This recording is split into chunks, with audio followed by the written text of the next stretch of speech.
Good morning, student of class 3. I am your computer teacher Sonjit sir. Hope you all are fine. Today, I am going to revise some important topics from chapter number 2, which is GUI operating system and introduction. Okay,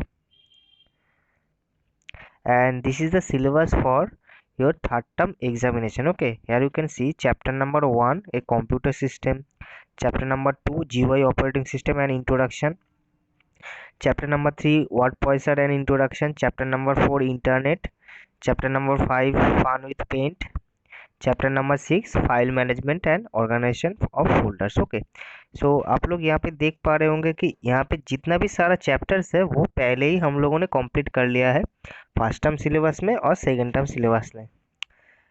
लेकिन आप लोग को क्या करना होगा कि दोबारा से यहाँ पे जो चैप्टर्स है उसको दोबारा से आप लोग को अच्छी तरह से रिवाइज करना होगा, क्योंकि थर्ड टर्म सिलेबस के अंदर यहाँ पे जितना भी सारा चैप्टर्स है सब चैप्टर्स इंक्लूडेड है। Okay,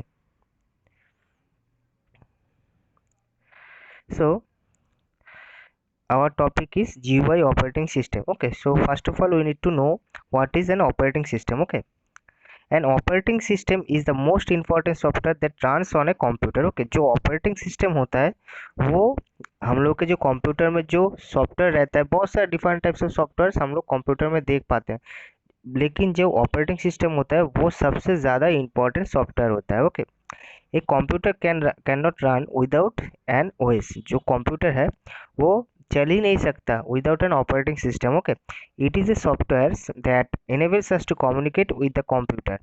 We are able to give instruction and get our work done on the computer because of the operating system. Okay, जैसे कि हम लोग क्या करते हैं, कंप्यूटर में बैठ के कुछ काम करते हैं, वो काम कैसे होता है, हम लोग कंप्यूटर को इंस्ट्रक्शन देते हैं, उसके बाद कंप्यूटर उसी इंस्ट्रक्शन को लेके जो रिजल्ट है उसको जनरेट करता है। ओके, ये कैसे होता है, ये होता है जब हम लोग ऑपरेटिंग और सिस्टम के ज़रिए हार्डवेयर से कम्युनिकेट करते हैं, उसी से ये सब पूरा का पूरा जो वर्क है वो होता है। ओके, इसीलिए द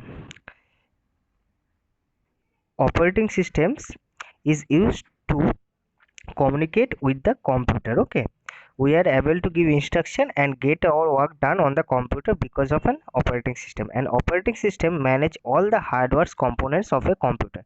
जो operating system रहता है कि वो क्या करता है, जितना भी सारा हम लोगों का हार्डवेयर कंपोनेंट्स होता है उन लोगों को सबको मैनेज करता है। Okay, some example of operating system is Microsoft Windows, Linux and Mac OS. Okay, so these are the example of an operating system. Okay, even mobile phones have an operating system which is Android. Okay, next is role of an operating system. When we visit a restaurant, okay, when we visit a restaurant, we are taken care by a waiter. We give all the instruction to the waiter. He coordinates with the departments such as food department, beverage departments, the billing department gets the thing done. We don't get to know about things happening in the background. Okay, such as the number of chefs who prepared our food we had ordered. Okay, we simply give the instruction and get the tasty food on our table. Okay, यहाँ पे आप लोग देख पा रहे होंगे कैसे एक एग्जांपल दिया गया है कि कैसे हम लोग एक रेस्टोरेंट में जाते हैं, हम वेटर को बोल देते हैं, वो खाना ले आता है, लेकिन खाना कैसे बन रहा है, कौन कौन से लोग उसमें इन्वॉल्व है, वो हम लोग को नहीं पता होता। सिमिलरली कंप्यूटर में भी सेम चीज़ होता है। ओके, हम लोग कंप्यूटर को तो इंस्ट्रक्शन देते हैं, लेकिन कंप्यूटर को वो काम करने के लिए कौन सा कंपोनेंट्स को यूज़ करना है, ओके, वो खुद से डिसाइड करके जो हम लोग का काम है वो हम लोग को फिनिश करके देता है। ओके, यहाँ पे आप लोग इस पिक्चर में देख सकते हो कि हम लोगों ने ऑर्डर किया, हम लोगों ने ऑर्डर किया सॉरी हम लोगों ने कोई भी ऑर्डर प्लेस किया वेटर को, और वेटर यहाँ पे देखिए खाना पक रहा है। ओके, सब यहाँ पे जो शेफ्स है वो लोग खाना पका रहे हैं, यहाँ पे बिलिंग काउंटर है, सब कुछ यहाँ पे काम हो रहा है। सिमिलरली कंप्यूटर में भी सेम प्रोसेस होता है। ओके,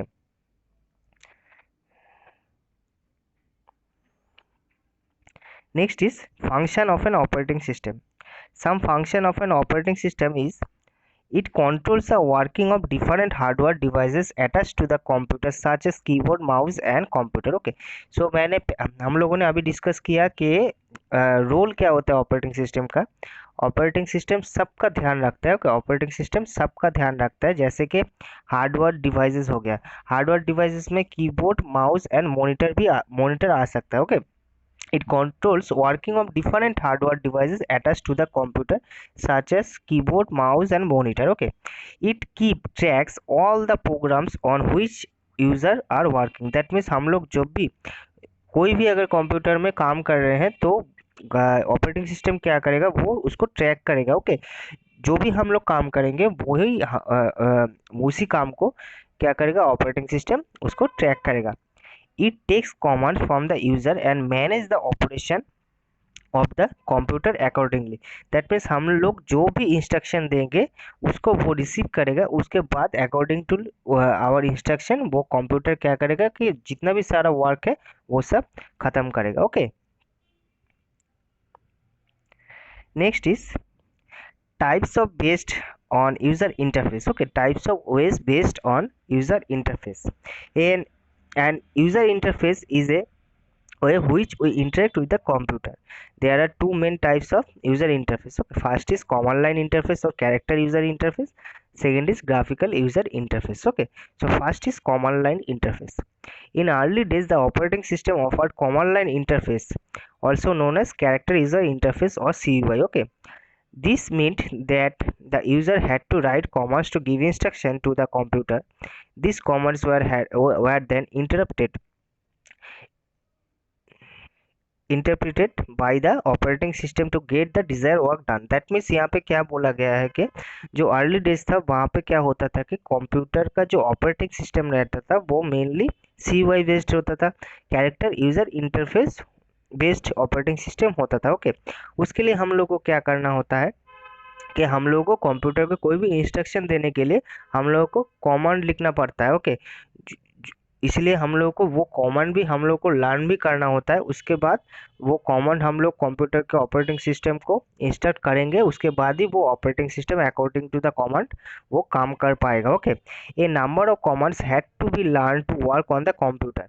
और हम लोग को क्या करना होगा, जब भी हम लोग इस टाइप का ऑपरेटिंग सिस्टम यूज़ करना चाहते हैं तो फिर हम लोगों को बहुत सारा कमांड्स हम लोग को लर्न करना पड़ेगा ताकि हम लोग उस ऑपरेटिंग सिस्टम को यूज़ कर पाए। Okay, only experienced person could use the computer. An example of CUI based operating system is MS-DOS. Okay, so MS-DOS एक ऐसा ऑपरेटिंग सिस्टम है जो कि CUI बेस्ड ऑपरेटिंग सिस्टम है। ओके, और इसमें हम लोग क्या कर सकते हैं, हम लोगों को पहले कमांड लर्न करना पड़ेगा ऑपरेटिंग सिस्टम को यूज़ करने के लिए, उसी के बाद ही हम लोग हम लोग कंप्यूटर में बैठ के काम कर पाएंगे। Okay, next is GUI based operating system. Okay, graphical user interface allows us user to interact with give instruction through the graphical icons and other visual elements such as menus. Okay, आप लोग इस picture में देख पा रहे होंगे, यहाँ पे जो विंडो दिखाई दे रहा है, ये सब जो स्क्वायर करके जो विंडो दिखाई दे रहा है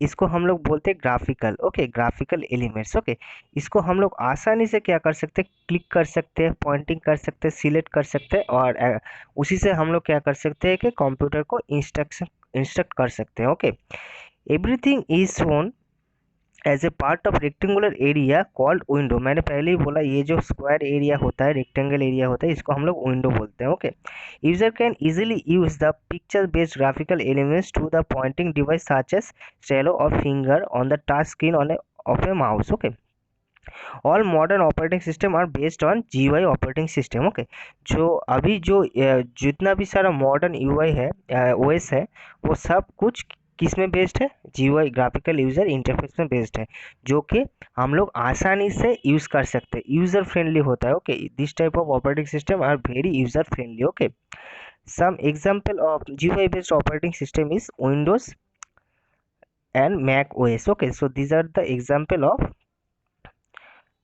GUI based operating system. Okay, next is Windows operating system. Microsoft Windows is the most popular OS. Okay, जो जीयूआई बेस्ड हम लोगों ने अभी डिस्कस किया कि जीयूआई बेस्ड ऑपरेटिंग सिस्टम, उसमें से जो मोस्ट पॉपुलर ऑपरेटिंग सिस्टम है वो है Microsoft Windows. Okay, it offers easy to use graphical interface to the user. It has small pictures called icon। Okay, जो हम लोगों ने अभी पिक्चर देखा उसी टाइप का पिक्चर्स यहाँ पे भी रहता है, उसको हम लोग आइकॉन्स बोलते हैं। Okay, we can carry out tasks on a computer by clicking, pointing or dragging the icons। Okay, so हम लोग आसानी से उस माइक्रोसॉफ्ट विंडोज जो ऑपरेटिंग सिस्टम है उसमें क्लिकिंग के ज़रिए, ड्रैगिंग के ज़रिए, सिलेक्टिंग के ज़रिए, पॉइंटिंग के ज़रिए हम लोग आसानी से हम लोग का काम कर सकते हैं। Okay, next is how to switch on a computer। okay, so first step is switch on the main power supply button। okay, जो हम लोग का प्लग बोर्ड है उसमें से हम लोग को तो इलेक्ट्रिसिटी चाहिए कंप्यूटर ऑन करने के लिए, so please switch on the main power supply button. Okay, next switch on the UPS button. UPS means uninterruptable power supply. Okay, उसको हम लोग यूपीएस बोलते हैं। Okay, UPS stands for uninterrupted power supply. It provides power when there is power cut. Okay, that means जब बिजली चली जाएगी तब हम लोग को कौन सा चीज़ पावर सप्लाई करेगा, यूपीएस पावर सप्लाई करेगा। Okay, it gives us time to shut down the computer system properly. Next switch on the power button of CPU. Next switch on the monitor. Okay, so these are the 4 steps to be followed to switch on a computer। okay, Windows OS gets loaded and a login screen will be appear। okay, a login screen asks for a username and password. Windows desktop appears after we have entered the correct details। okay, this process of loading OS after a computer is switched on is called booting। that means जब तक computer on नहीं होता तब तक जो operating system जो काम करता है उसको हम लोग क्या बोलते हैं, बूटिंग बोलते हैं। Okay, and during the booting the computer performs necessary action which makes it ready to use। okay, जब बूटिंग होता है तब ऑपरेटिंग सिस्टम क्या करता है कि सब जो कंपोनेंट्स होता है, कीबोर्ड अटैच है कि नहीं, माउस अटैच है कि नहीं, सब हर एक जो हार्डवेयर कंपोनेंट्स है वो प्रॉपर वेज में काम कर रहा है कि नहीं, सब कुछ वो प्रॉपर तरीके से देखता है। उसी के बाद क्या करता है, हमारा जो सिस्टम होता है, ऑपरेटिंग सिस्टम होता है, वो ऑन होता है। Okay, so I hope that all of you understand today's topic. And आप लोगों को क्या करना होगा, ये जो रिवाइजिंग चैप्टर है, मैंने अभी जितना भी टॉपिक आप लोगों को डिस्कस किया वो दोबारा से आप लोगों को अच्छी तरह से पढ़ना होगा। Okay, so today I am ending my discussion है। In my next video I will discuss another topic, okay, from this chapter। so till then, take care, goodbye and thank you।